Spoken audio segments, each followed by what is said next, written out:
오늘은 고정관념을 깨야 새 길이 열린다, 그런 제목으로 말씀을 듣겠습니다. 자, 우리 자기 자신을 위하여, 옆 사람 볼 필요 없이 자기 자신을 위해서 자기가 3번 오른손을 딱 힘을 쥐고, 내 고정관념이 깨져야 내 인생의 새 길이 열린다. 시작!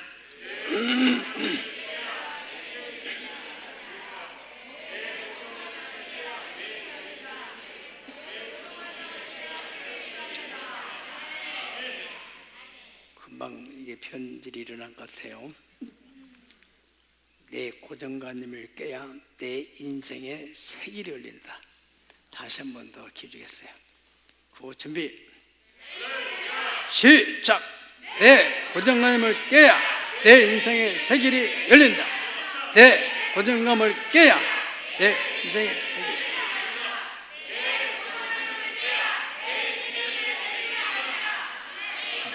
잘했어요. 아주. 오늘날 지금 우리가 누리고 있는 문명의 이기, 가장 우리가 모든 사람들이 정말 없어서는 안 될 스마트폰만 하더라도 시계 토체가 이 속에 컴퓨터가 있죠, 카메라가 있죠, 또 계산기도 있죠, 영어 단어도 있죠, 많은 또 자기가 필요한 정보들이 얼마나 많습니까? 보낼 수도 있고 받을 수도 있고 엄청난 거예요. 상상할 수 없는 일. 옛날 20년, 30년 전에는 상상할 수 없는 그런 이 스마트폰. 누군가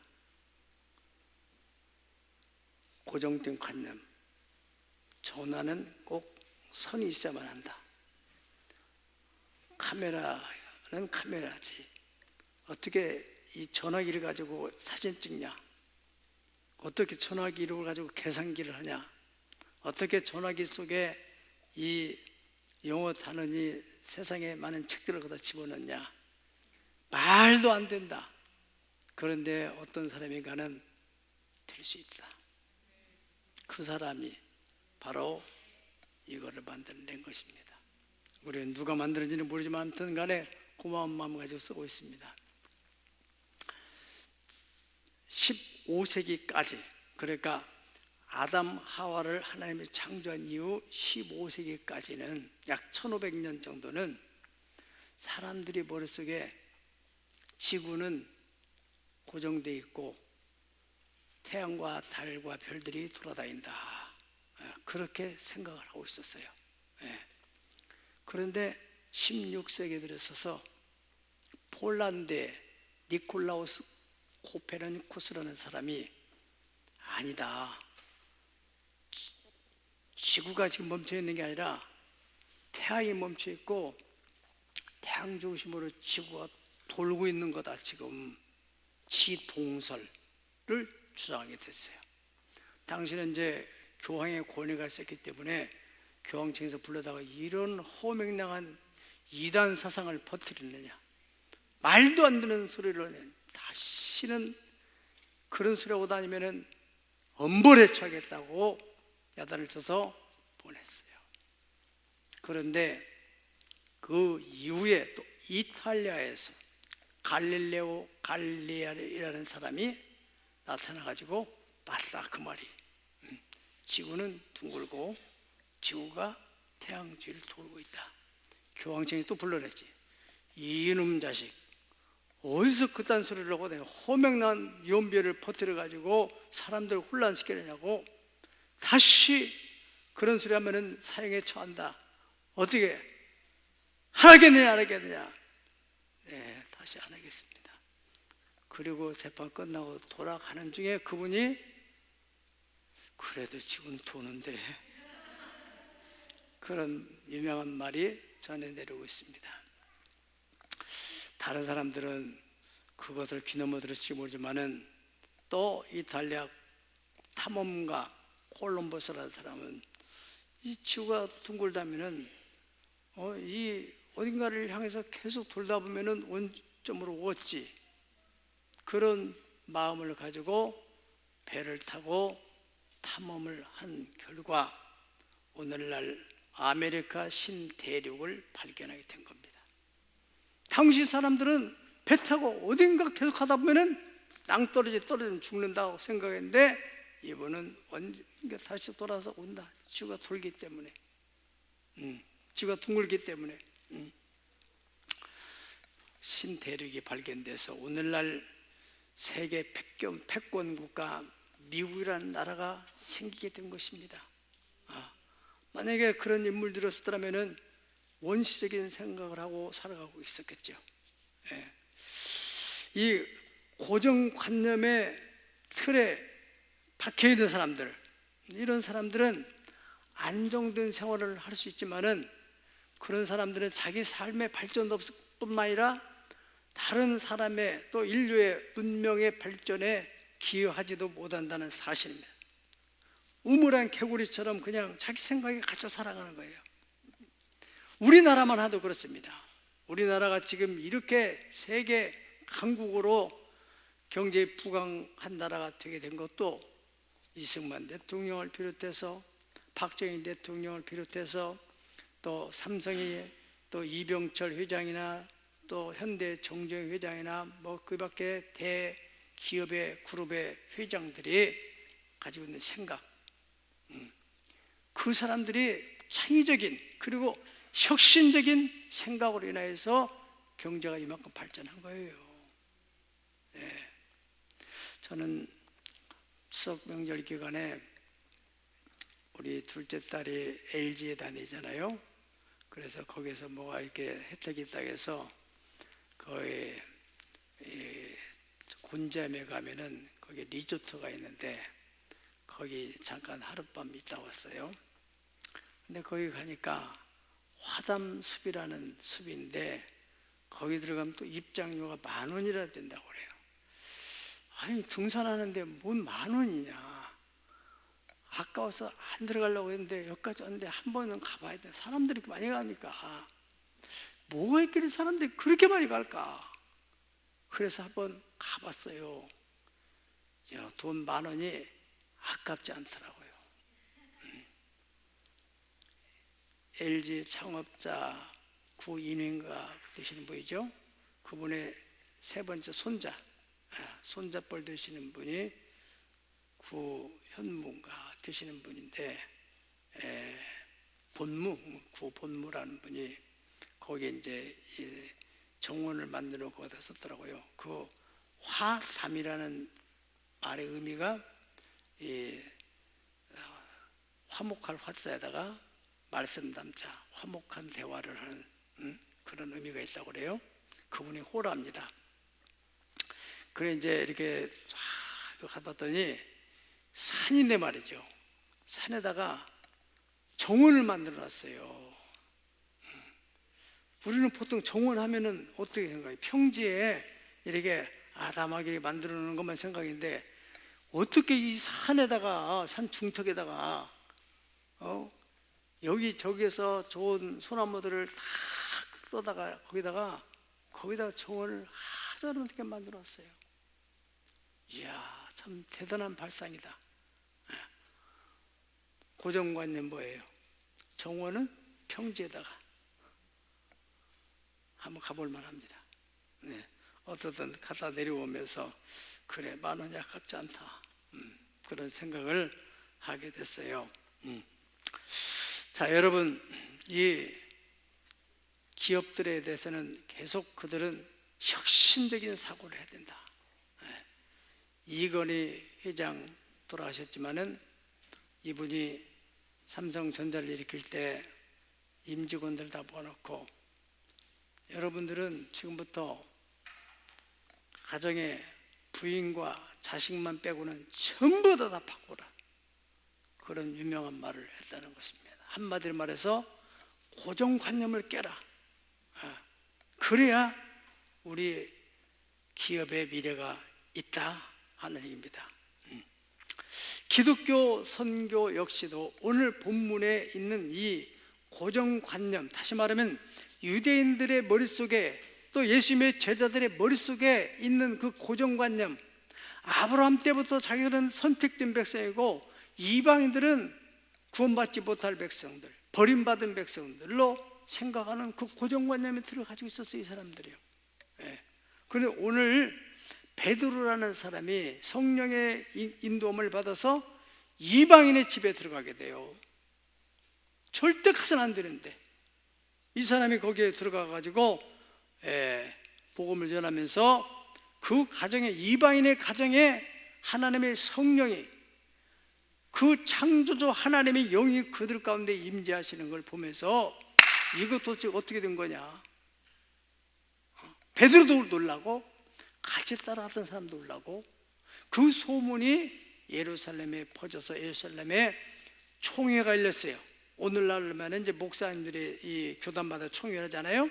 총회가 열렸어요. 그래서 할례 받은 사람들이 베드로를 불러가지고 당신이 어떻게 해서 그렇게 이방인 집에 가서 하나님 말씀을 전했냐, 이렇게 따지고 물으니까 베드로가 10장에서 일어났던 일들 여차해서 내가 거기로 가게 됐고, 거기서 가서 내가 예수님에 대해서 예수님이 어떻게 이렇게 고난받으시고 죽으시고 부활하 승천하시고 성령 보내시는 그런 얘기를 하는데, 그 앉은 사람들 가운데 성령이 임재하는데 우리가 예루살렘 마가다라방에서 체험했던 동일한 성령이 오시는 걸 내가 그걸 어떻게 막냐.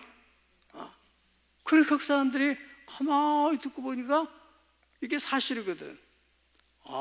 그때서 이 사람들의 고정관념이 깨어지면서 그래, 하나님이 이방인들에게도 생명 얻는 회개세를 주셨구나. 그러면서 합법적으로 선교의 문이 활짝 열리게 되었다는 사실입니다. 오늘은 이 말씀을 듣는 우리 주님께서 우리에게 주시려고 하시는 말씀을 함께 나눌 텐데, 고정관념에 사로잡힌 사람, 이런 사람들은 오해가 많아요. 그리고 그 고정관념의 틀을 깨고 나가는 사람들을 피난의 대상으로 삼는 거예요. 저 사람이 왜 저런 생각하느냐, 왜 저렇게 말하냐. 자기 생각, 어떤 틀, 고정된 틀이 정답, 바른 것, 옳은 것 서로만 생각하면, 그 틀 안에만 고루 산다면은 지구는, 이 인류는 발전할 수 없는 거예요. 여러분들이 이 자녀들을 키우는 데서도 엄마 아빠의 고정된 틀에다 딱 가둬놓고 키우면은 애 미래가 없는 거예요. 제가 예전에 서울대에서 강의를 들을 때 어느 교수가 와서 그러더라고요. 그런 얘기, 이제 새로운 혁신적 사고에 대한 과학 정책 과정이니까 그런 얘기를 하면서 한 번 이런 말 하더라고요.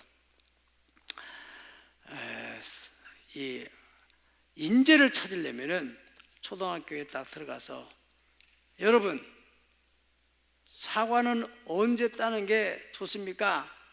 물을 때 애들이 그래, 사과는 언제 따지? 추석 때쯤 따는가? 이렇게 그렇게 해서 뭐 8월달, 9월달 이런 애가 있는가 하면은 어떤 애가 손을 번쩍 들고 사과는 주인이 안 볼 때 땁니다.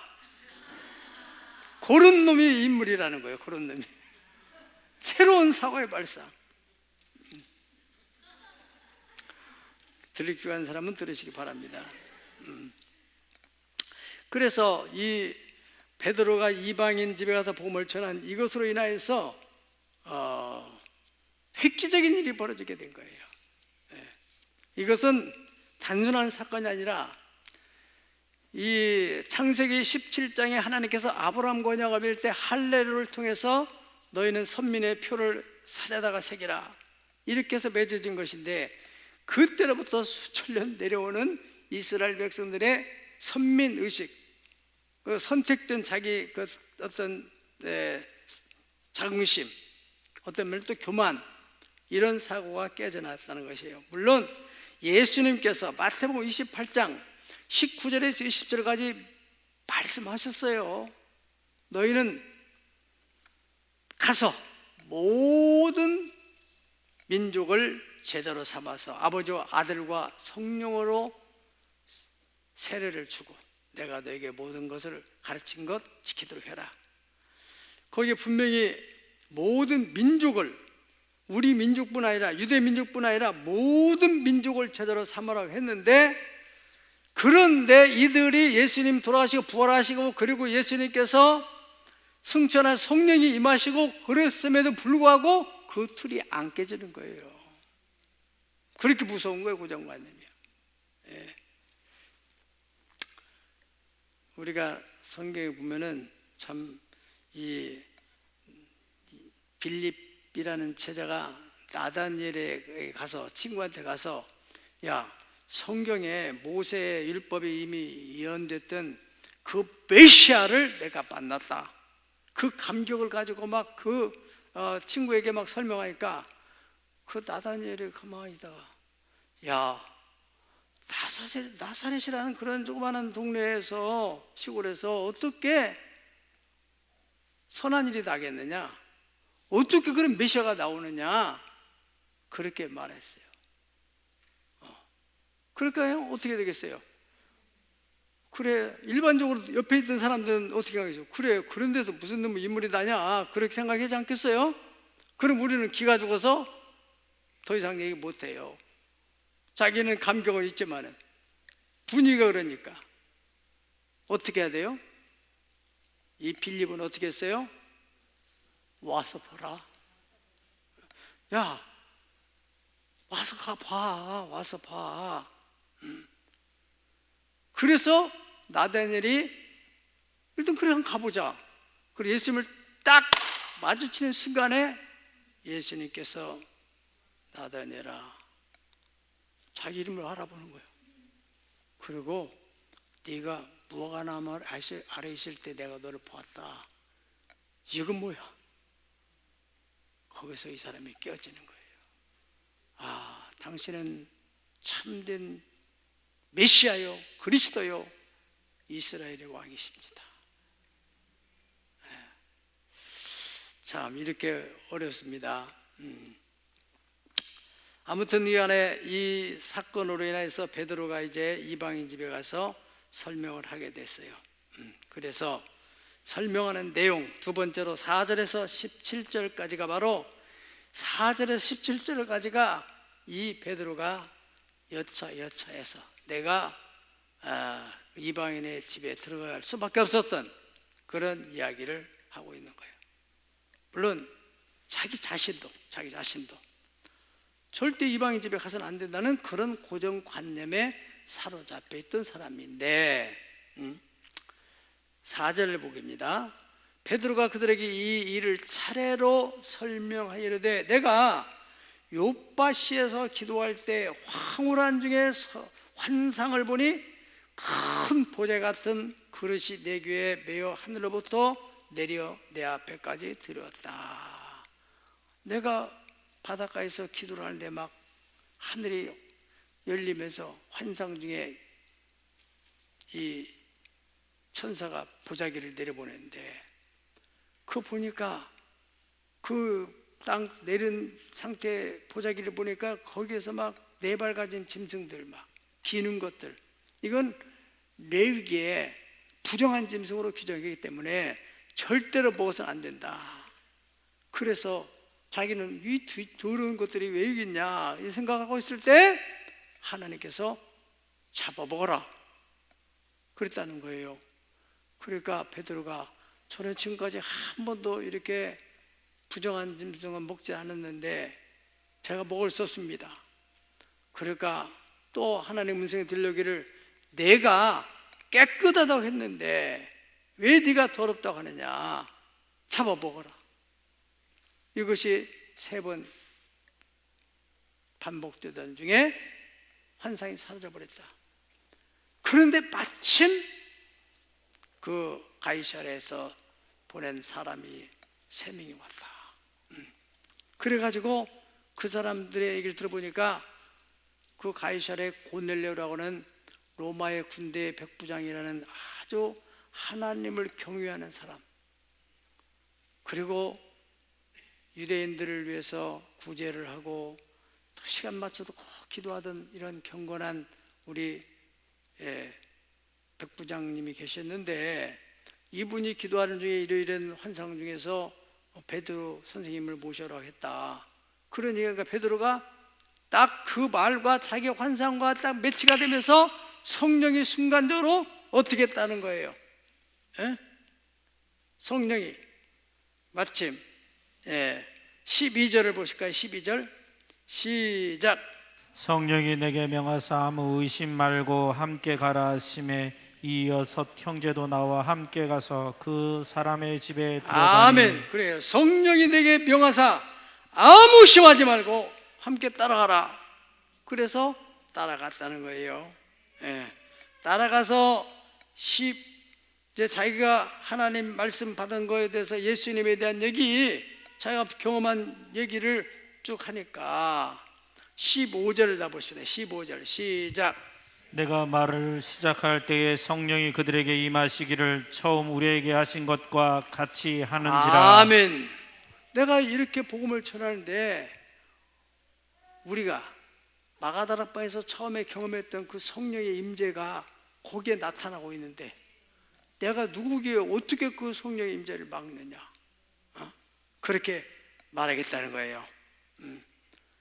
그런 순간에 성령의 임재가 나타나는 순간에 자기가 딱 깨달아진 것이 있어요. 예수님께서 하신 말씀 사도행전 1장 4절에서 5절까지 다 같이 읽어보겠습니다. 시작. 사도와 함께 모이사 그들에게 분부하여 이르되 예루살렘을 떠나지 말고 내게서 들은 바 아버지께서 약속하신 것을 기다리라. 요한은 물로 세례를 베풀었으나 너희는 몇 날이 못되어 성령으로 세례를 받으라 하셨느니라. 이게 분명하게 중요한 부분입니다. 이게 굉장한 영감이 있는 부분이에요. 여러분이 영적 생활을 하면은 이런 부분에 대해서 성령이 생각나게 하시는구나.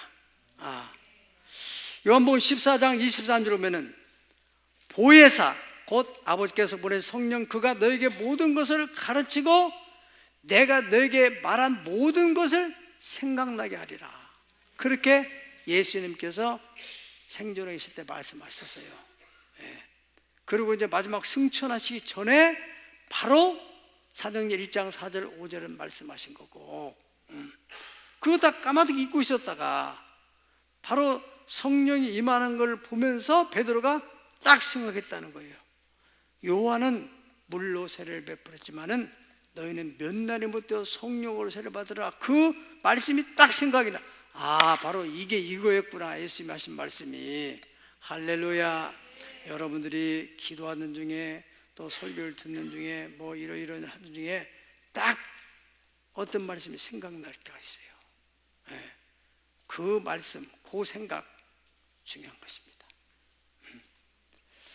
제가 지금 우리 어느 성도님이 자꾸 재정적인 문제 때문에 자꾸 기도를 하는데 내가 돈을 많이 벌려면 어떻게 될까? 그러다가 옛날에 자기가 결혼 전에 어떤 일을 했었는데 그 일이 딱 생각이 나더라는 거예요. 이거를 하면 내가 돈을 벌겠는데 그런 말을 가지고 저한테 상담해 왔어요.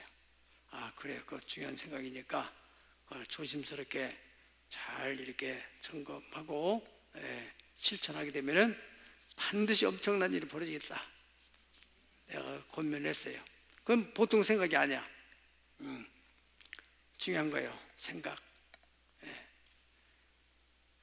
제가 처음에 이 성전을 옛날 구성전이죠. 구성전 개차고 3년 만에 구성전을 짓게 될 때 당시에는 우리가 천막교회 속에 있었어요. 그런데 어느 날 기도를 하는데 자꾸 성전을 지어야 된다는 생각이 자꾸 생각되는 거예요. 지금 우리 형편에는 도저히 상상이 안 되는 일인데 이게 뭔가 하고 이제 오늘날 성경을 읽는데 이사야서 14장 24절 말씀이 딱 내게 들으면서 만군의 여호와께서 맹세 이르시되 내가 생각한 것이 반드시 되며 내가 경영한 것이 반드시 이루리라. 이게 가슴속에 파고들는 거예요. 이게 지금 내가 기도하고 이런 생각이 떠오른 게 이게 내 생각이 아니구나. 하나님 생각이구나. 그럼 용기 백배 가지고 하나하나 실천해 나가다 보니까 마침내 그 꿈만 같은 예배당을 진 거예요. 그 당시에는 대단한 예배당이 있어요. 대단한 예배당. 응? 다 동네에 뭐 조그마한 집들인데 우뚝 서 있는 예배당이 우리보다도 먼저 7, 8년 먼저 들어왔던 그 교회가 우리 보고 충격을 받았다는 거 아니에요. 예. 그래서 우리가 살아가는 동안에 어떤 생각, 특별히 묵상하고 기도하고 이럴 때 들어오는 생각들을 여러분이 가볍게 생각하면 안 돼요. 무조건 다 하나님의 생각이라는 말을 하셨지만은 또 어떤 때는 마귀가 또 줄 수도 있어요. 예. 요한복음 13장 2절에 보면은 마귀가 가룟 유다에게 예수님을 팔려는 생각을 집어넣는데 이 가룟 유다는 이 생각을 점검하지 않고 그냥 그 생각을 받아들였어요. 그래가지고 결과적으로는 예수님을 팔아먹는 엄청난 죄를 범하게 됐어요. 예.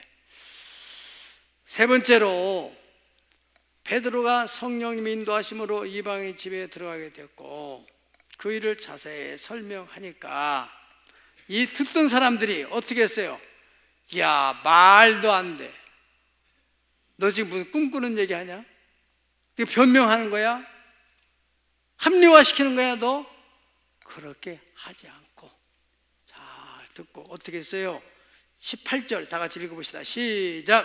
그들이 이 말을 듣고 잠잠하여 하나님께 영광을 돌려 이르되 그러면 하나님께서 이방인에게도 생명 얻는 회개를 주셨도다 아니라. 아멘. 열린 마음으로 듣고 이것은 자기 생각으로는 도저히 이해할 수 없는 것이지만은 일련의 과정의 얘기를 들어보니까 이건 분명히 하나님이 하신 일이구나. 하나님이 하신 일이구나. 그러면서 이방인에게 선교를 해야 되는구나. 놀라운 일입니다. 놀라운 일이에요. 혁신적인 일이 벌어진 거예요. 여러분, 우리가 세상에서도 어떤 시험을 볼 때 다 이 시험 좋은 점수 받기를 원하고 합격하기 원하잖아요. 그럼 어떻게 해야 돼요? 시험지를 받아들이고 어떻게 해야 돼요? 자세히 어떻게든지 이 문제에 대해서 내가 이해를 하려고 노력을 해가지고 해야 거기서 답을 제대로 쓰는 것처럼 우리가 어떤 사람이 말하면은 기울여서 경청을 해야 돼요. 그냥 뭐 쓸데없는 여러분들이 정말 설교 시간까지도 설교 듣는 걸 그냥 가볍게 생각하고 졸고 뭐 그냥 한 번의 설교 속에서 임하는 성령의 강력한 메시지가 여러분 운명을 바꿔버리는 거예요. 사람이 전해주는 어떤 정보를 가지고 그걸 잘 이렇게 생각을 해가지고 인생의 세계를 열어가는 사람이 있는데 그러느니 이 매너리즘에 빠지는 거 이거 무서운 겁니다. 종교적인 타성에 젖어버리는. 그래서 뭐 그냥 오늘도 그런 거지 뭐 예배 들어왔다는 그 자체로 만족할 것이 아니라 오늘 또 하나님의 임재에 대한 갈망을 가져야 돼요. 하나님이 내게 주시는 말씀, 주여 오늘 또 주의 종을 통해 내게 말씀하여 주옵소서. 할렐루야. 여러분들이 그런 열린 마음을 가지고 일단 얘기를 드려야 돼요. 자녀들과 대화에서나 부부간의 대화에서나 회사에서 무슨 누가의 대화에서나 일단은 잘 들어봐요. 그러고 나서 그 다음에 자기가 버릴 건 버리면 되는 것인데 처음부터 다 차단하고 내 생각이 가장 옳은 거예요. 이 사람은 참 답답한 사람이고 힘든 사람인 거예요. 부부간에도 서로 부부간에 대화가 안 되면 이거 보통 일이 아닌 거예요. 남편의 말에 대해서 또 아내의 말에 대해서 여자가 뭘 한다고 회사 일을 당신은 알 필요도 없어. 그냥 그게 아니거든. 그럼 알 필요 없으면 사업을 잘해야지. 당신이 사업을 제대로 못하니까 자꾸 간섭하는 거 아니야. 들어야 돼요. 들어. 열린 마음으로 들어서 자기가 취사 선택을 하면 되지 않겠어요? 창의적인 생각, 혁신적인 발상을 하는 사람들은 다 앞서가는 사람들이에요. 그냥 뒤따라가는 사람들은 된 대로 따라가는 거예요. 그런 사람들을 부러워하거나 비판하려고만 하지 말고 일단은 잘 봐요. 그분들 쓴 책도 좀 보고, 그래야만이 내 인생의 세계를 열 수 있어요. 우리는 사업하면은 일단 자금이 있어야죠. 건물 사야죠. 임대라도 해야죠. 뭐 사업 자본금이 뭐 어디 있어야 되고, 이런 고정된 생각. 요즘에 인터넷 가지고 그냥 사업을 열어가는 사람들 얼마나 많은데요. 지금 이 코로나 시에 배달 사업을 해가지고 막 돈 버는 사람도 많고, 세상은 계속 변하는 거예요. 변화해. 거기에 앞서가는 생각을 하는 사람들, 따라가는 사람도 있는가 하면은 그냥 어쩔 수 없이 거기에 끌려다니는 사람들이 있어요. 하나님은 우리가 앞서가기를 원하시는 겁니다. 세상을 주도해가는 교회, 성도, 할렐루야. 지금 우리 사회의 가장 큰 이슈는 바로 일자리 혹은 주택. 지금 그래서 대통령 후보로 나온 사람들이 전부 경제, 청년들의 일자리 또는 뭐 주택 문제 해결한다 막. 이제는 청년들이 집을 살 길이 없으니까 10억을 어떻게 벌어요? 월급 생활해서 사다리가 끊어졌다고 하는 거 아닙니까? 어떤 후보님이 나오셔서 그거 주택 문제에 이 수도권 밖에 있는 뭐 강원도든지 철원이든지 뭐 여기 어디 뭐 충청도 오고 있든지 이런데 논이 지금 연세가 많이 들어가지고 농사를 못 짓는 분들, 팔고 싶어도 미국 뭐 세금 때문에 팔지도 못하는 사람들, 살 사람도 없어서 이런 사람들이 농지를 수행해가지고 그러다가 지면은 그냥 뭐 돈 많이 안 들어도 얼마든지 주택 질 수 있다. 나는 그래서 그 모든 국민들이 다 집 없는 사람부터 만들 수 있다. 이런 얘기를 하는 사람도 있어요. 나는 그분 얘기가 일리가 있다고 생각돼요. 그분은 또 과거에 그냥 뜬금 잡는 얘기 아니라 나는 과거에 그 갯벌을 바닥 있는 송도를 갖다가 내가 이거 매립해가지고 이렇게 해서 내가 기획해가지고 내가 이렇게 했던 사람이다. 그러니까 사람들이 설득력 있잖아요. 어떻든 간에 좀 귀를 기울이고 그 사람이 대통령이 안 된다 할지라도 다른 후보들이라도 그렇게 하면은 일자리 문제 해결할 수도 있고 뭐 이게 건축 붐이 일어나야 거기에 여러 가지 연결되어 있는 그 기업들이 살아나는 거예요. 건설 경기 일어나야 되는데 그래야 부동산 매매도 활발해지고 그러면서 이게 돈이 도는 것이지. 지금 우리나라 돈이 증발해서 외국에 가는 게 아니에요. 우리 나라에 있어요 지금. 이게 순환이 돼야 되는데 순환인데 우리 몸에도 마찬가지야.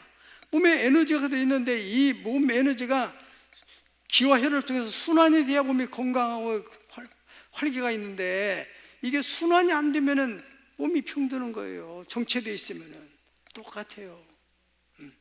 있는 사람은 있지만 없는 사람은 없는 것 때문에 힘든. 오죽하면 자살하겠어요.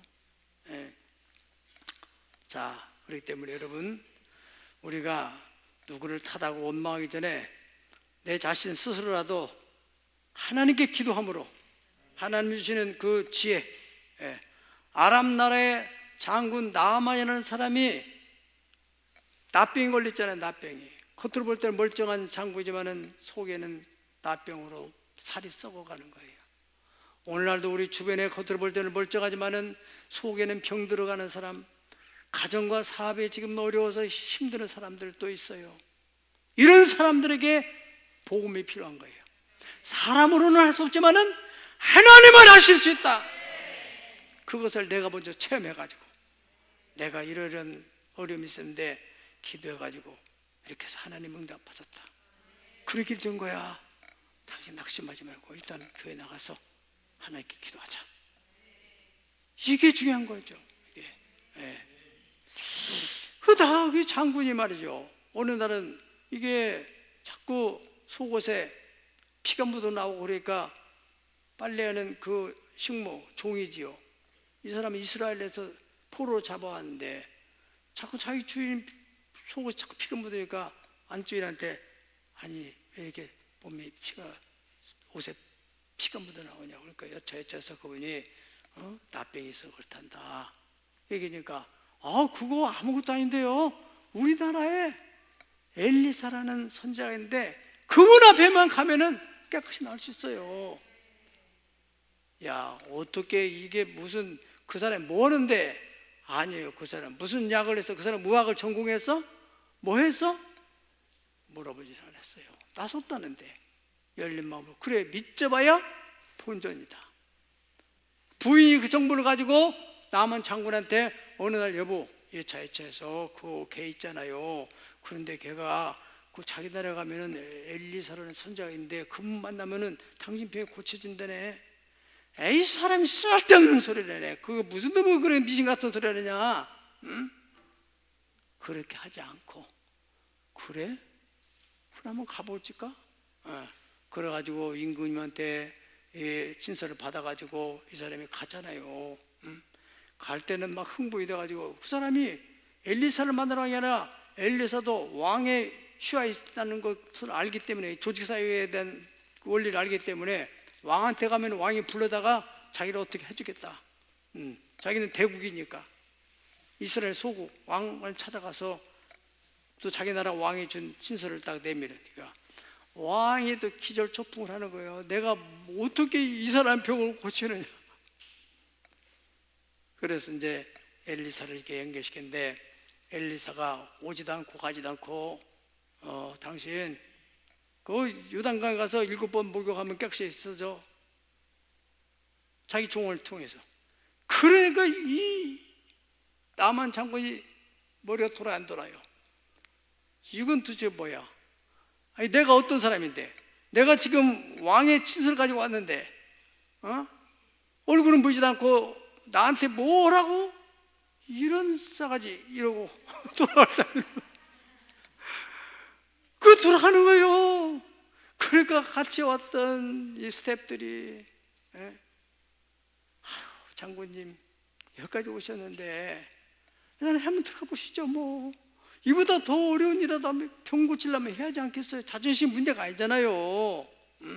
여기도 지금 자존심 때문에 지금 새 길이 안 열린다니까.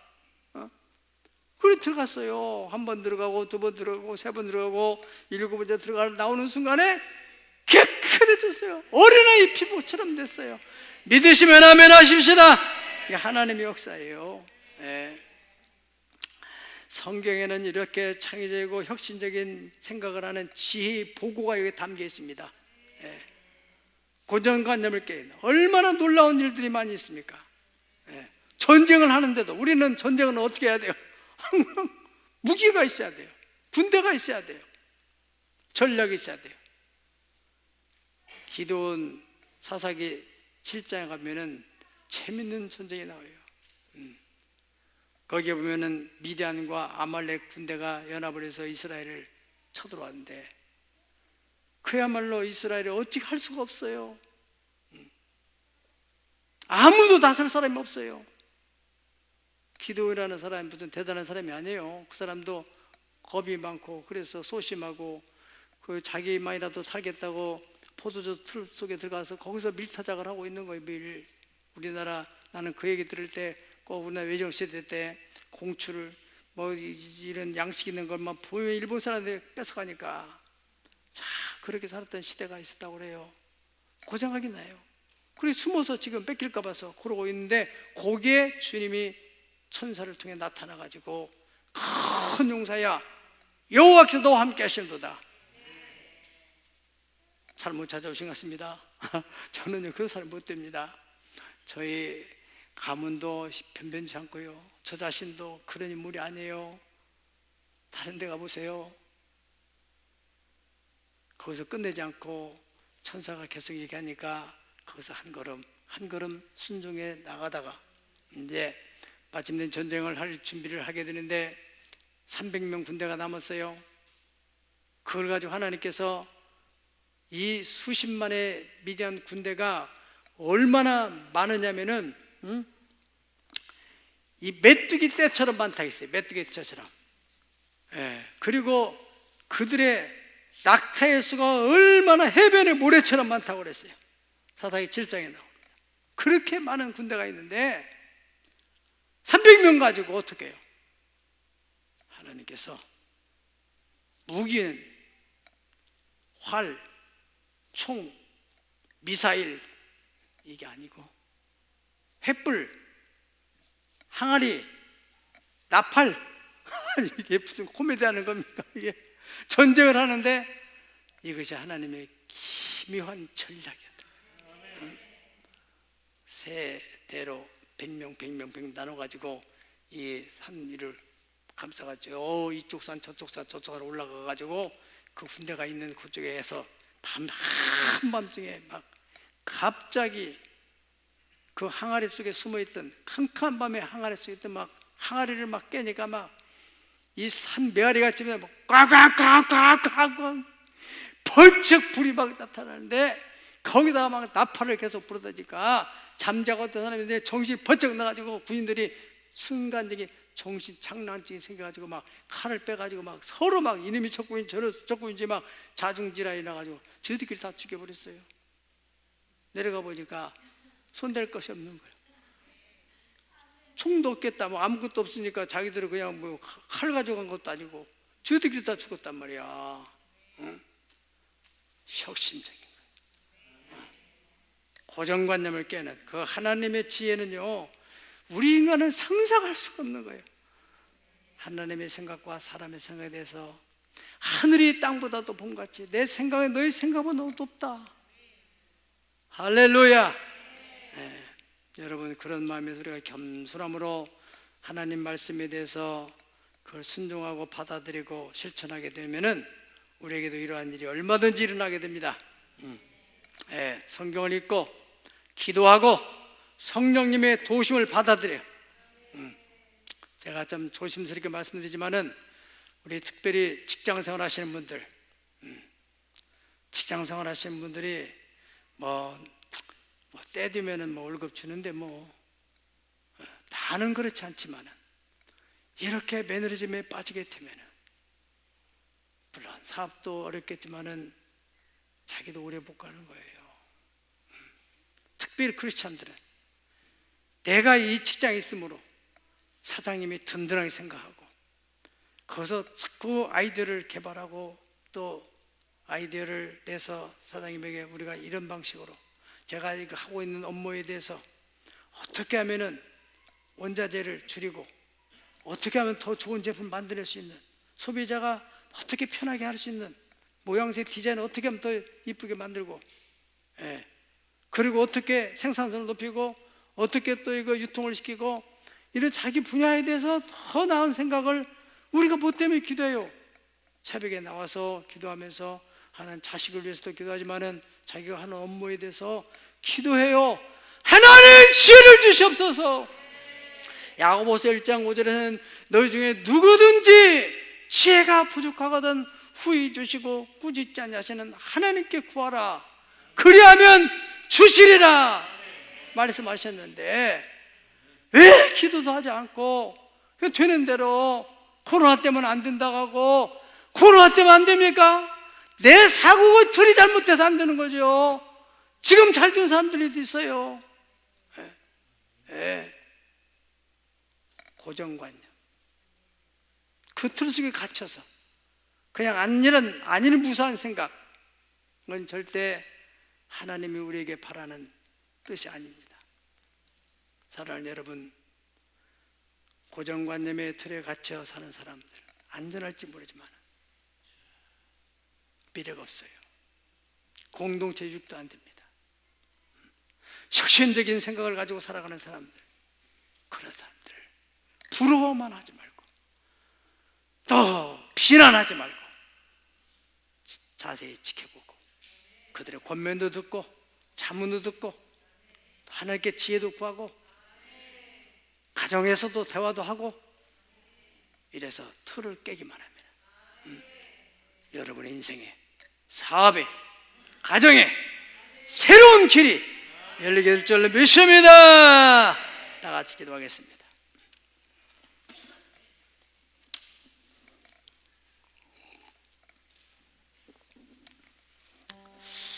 하나님 아버지,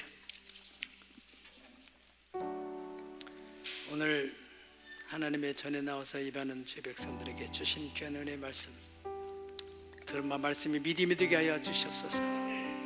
그래서 그 말씀으로 말미암아 삶의 새로운 길이 열려지도록 역사해 주옵소서. 이 가을에 우리 새하늘의 가족들 직장에서든지 사업장에서든지 새로운 일에 대한 간증들이 많이 일어나게 도와주시옵소서.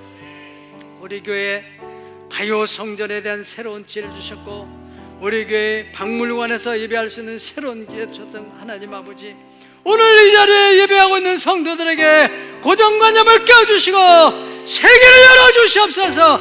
기도하십니다. 주여, 우리 하나님 아버지, 살아계신 우리 하나님 아버지, 살아계신 우리 아버지 하나님, 저 앞에 나와서 오늘 또 예배하는 제 백성들, 이제 2022년도 코로나와 더불어서 한 세월 다 보내고 9월이 마지막 가는 주일입니다. 하나님, 10월, 11월, 12월 세 달 남았습니다. 하나님 아버지, 언제까지 머뭇거리고 주저하고 안일한 가운데 있어서 맞습니다. 하나님, 우리에게 지혜를 주시옵소서, 믿음을 주시옵소서, 용기를 주시옵소서,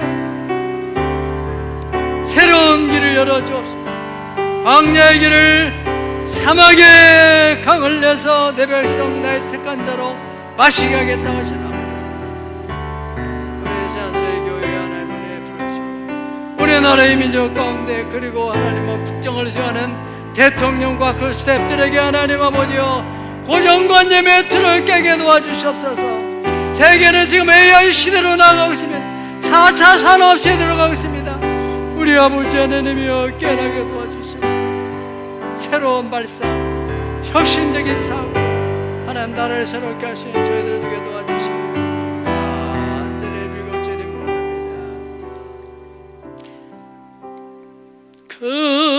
크신 계획 다 볼 수도 없고 작은 고난에 지쳐도 주께 묶인 나의 모든 삶 버티고 견디게 하시네.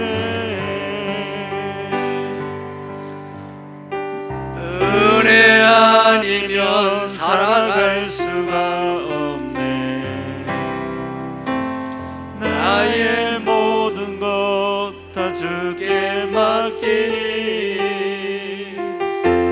참된 평화와 위로 내게 주신 주 예수, 오직 예수뿐이네.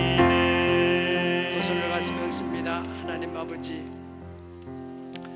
우리 새하늘의 교회 37년의 역사 속에 생하신 놀라운 일들을 우리는 알고 있습니다. 하나님, 도저히 그린벨트에 성전을 줄 수 없는 그곳에서 바요 성전을 주셔서 거기서 예배케 하시고, 또한 하나님께서 그린벨트를 풀어가지고 박물관을 지금 짓고 이 속에서 예배할 수 있는 공간을 주신 하나님의 성령이 주시는 그 생각을 오늘 예배하는 우리 새하늘의 성도들의 심령 속에도 부어주시옵소서.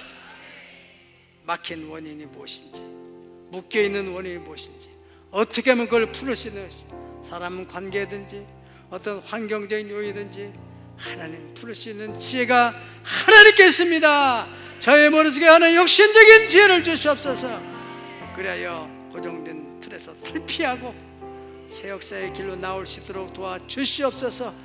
이를 행하신 하나님, 그를 성취하신 하나님, 너희는 내게 부르짖으라. 그리하면 내가 네게 응답하였고 네가 알지 못하는 크고 은밀한 일을 보여주겠다고 하셨습니다.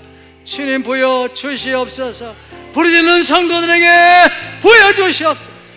아버지, 질병으로 인해 고통한 이를 위해 기도합니다. 하나님 아버지, 의사만 병을 고치는 것이 아닙니다. 약만 병을 고치는 것이 아닙니다.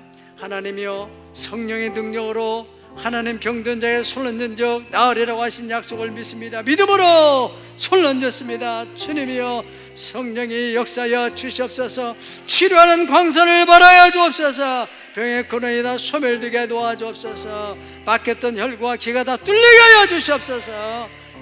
건강을 입어가도록 예수께서 책찍에 맞음으로 너는 남을 받으라고 하신 그 대속의 약속이 그대로 믿어주고 그 언약이 저 육체에 그대로 적용되게 하여 주옵소서. 내 믿음대로 될지어다. 귀한 예물 올렸습니다. 아버지 하나님, 12일째 예물과 더불어서 감사의 예물과 하나님 문서성경을, 가정예배물, 각자마다 하나님이 주신 감동대로 작정한 모든 예물들과 1,000번 예물 주님 받아주시고, 심은 대로 거두리라고 하신 아버지 하나님이여 30배로 100배로 1000배로 거두가시, 특별히 11조의 재정의 올해 갑절이 되어지는 은혜가 있도록 복을 나려 주시옵소서. 예수님의 거룩하신 이름 받들어 간절히 축복하옵나이다. 아멘.